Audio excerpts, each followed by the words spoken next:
Hello my lovely friends, how are you? Can I ask you a question? Do you know about Alexander? What he did? If you know, just comment me yes, if not it's okay. Can you please give me 10 minutes to discover about his history?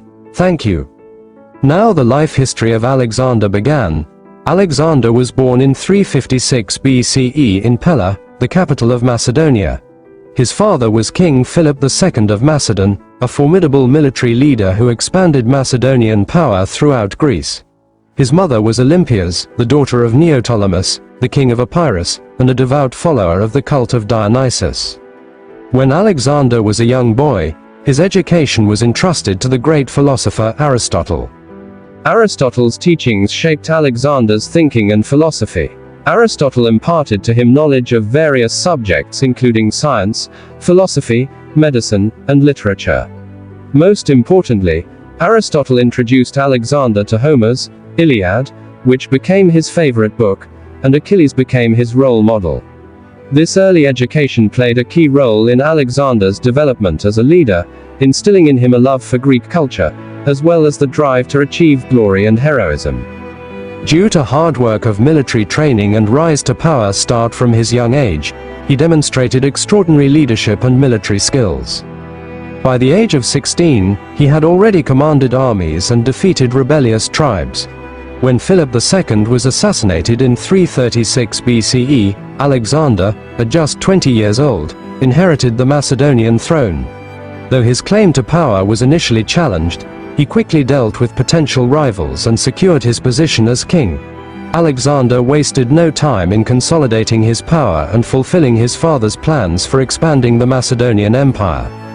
Conquest of the Persian Empire is one of Alexander's primary ambitions, which was of his father's conquering wish, which was the largest empire in the world at that time. In 334 BCE, Alexander crossed into Asia Minor, modern-day Turkey, with an army of about 40,000 soldiers. He declared war on Persia under King Darius III and set off on a series of remarkable military campaigns that would cement his reputation as one of history's greatest conquerors. The first major battle between Alexander's forces and the Persian army took place at the Granicus River. Although the Persians had a formidable force, Alexander's tactical genius allowed him to win a decisive victory. His army overwhelmed the Persian forces, marking the beginning of his conquest of Asia Minor. The siege of Halicarnassus and Asia Minor campaign. Following his victory at the Granicus, Alexander continued his campaign in Asia Minor, besieging and conquering key cities, including Halicarnassus. He also liberated several Greek cities under Persian control, presenting himself as a champion of Hellenism and freedom for the Greeks. Alexander faced King Darius III in the Battle of Issus in 333 BCE, one of the most crucial confrontations in his campaign against Persia. Despite being outnumbered, Alexander's strategic brilliance led to another significant victory. Darius fled the battlefield, leaving behind his family, including his mother, wife, and daughters, whom Alexander treated with great respect. After that, Alexander turned his attention to the Mediterranean coast, besieging and capturing the heavily fortified city of Tyre after a grueling 7-month siege in 332 BCE. After securing control of the region, Alexander marched into Egypt, where he was welcomed as a liberator. In 331 BCE, he founded the city of Alexandria, which would later become one of the most important cultural and intellectual centers of the ancient world. While in Egypt, Alexander was declared a son of the god Amun by the priests at the oracle of Shiva, further reinforcing his belief in his divine mission. In 331 BCE, the decisive battle between Alexander and Darius III took place at Gaugamela. Despite being heavily outnumbered, Alexander's army achieved a stunning victory due to his superior tactics and the discipline of his soldiers. Darius once again fled, and with his defeat, the Persian Empire effectively fell under Alexander's control. After that, the expansion began in Central Asia and India in 330 BCE to 326 BCE. Consolidation of the Persian Empire. Following his victory at Gaugamela, Alexander moved swiftly to consolidate his rule over the vast Persian Empire. He captured the Persian capitals of Babylon, Susa, and Persepolis, where he famously burned down the royal palace, a symbolic act of retribution for the Persian invasion of Greece during the Greco-Persian Wars. Alexander pursued Darius, but the Persian king was ultimately murdered by his own satraps before Alexander could capture him. The campaign in Bactria and Sogdiana. After securing Persia, Alexander turned his attention to the eastern provinces of the empire. He launched a series of difficult campaigns in Bactria and Sogdiana, modern-day Afghanistan and Uzbekistan, where he faced fierce resistance from local tribes. Alexander's strategy of marrying local nobles and encouraging his soldiers to marry local women helped him secure loyalty in these regions. It was during this time that he married Roxana, a Bactrian princess. The invasion of India in 326 BCE, Alexander crossed the Hindu Kush mountains into the Indian subcontinent. He sought to expand his empire further east and was motivated by the possibility of finding the end of the world, as it was believed that India was near the edge of the known world.